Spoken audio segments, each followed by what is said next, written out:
Bismillahirrahmanirrahim.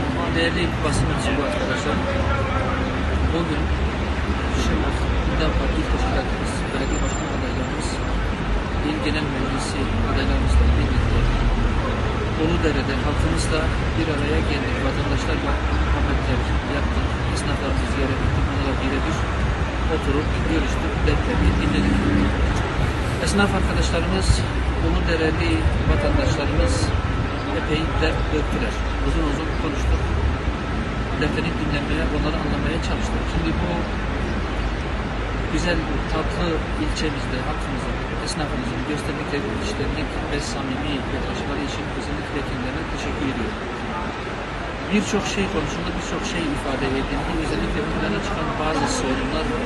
Onları bu vesileyle ifade etmiş, onların tercümanı olmuş olayım.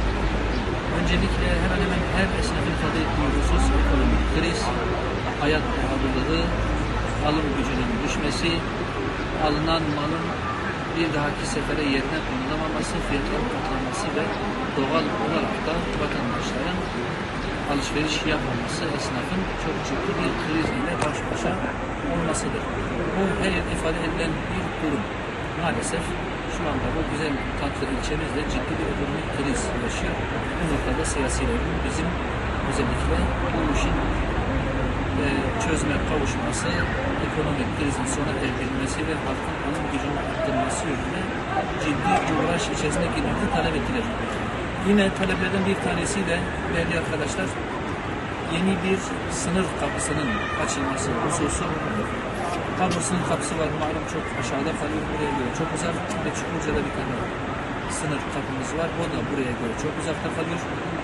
Daha önceleri burada insanlar sınırdan, katırlarla, kendi sırtlarına, omuzlarına mallar getirip, yani Irak bölgesinden getirip burada satarak geçimlerini sağlarlar. Ancak sınırda alınan ciddi güvenlik tedbirleri ve devletin bunu yasaklaması nedeniyle şimdilik bu kapı kapalı. Hiçbir şekilde sınır ticareti yapılamıyor. Ancak halkın da ciddi anlamda bir geçim kaynağına ihtiyacı var.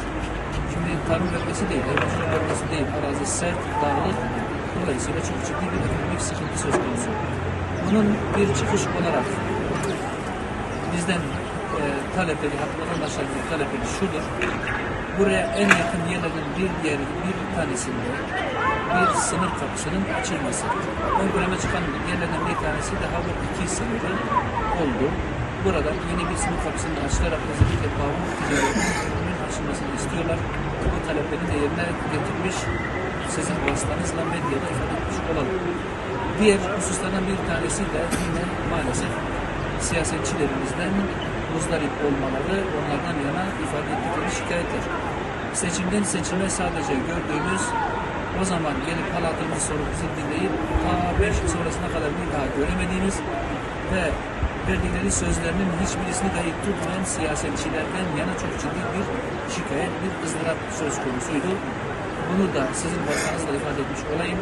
Siyaset kurumunun bu şekilde vatandaşlar içerisinde kötü bir algıyla anılması, öyle bilinmesi ciddi bir sıkıntı. Siyaset kurumunun da bunu ciddi olarak düşünmesi, sorunlara sahip çıkması, verilen sözleri yerine getirmesinde sadece seçimden seçime değil, her yıl 12 ay boyunca devamlı vatandaşlarla yan yana gelerek, bir araya gelerek hem detaylı dinlemeleri hem verdikleri sözleri de yerine getirmeleri bir zorunluluk haline gelmiş. Vatandaşlarımızın böyle bir talebi var. Bunu da ifade etmiş olayım. Çok teşekkür ediyorum.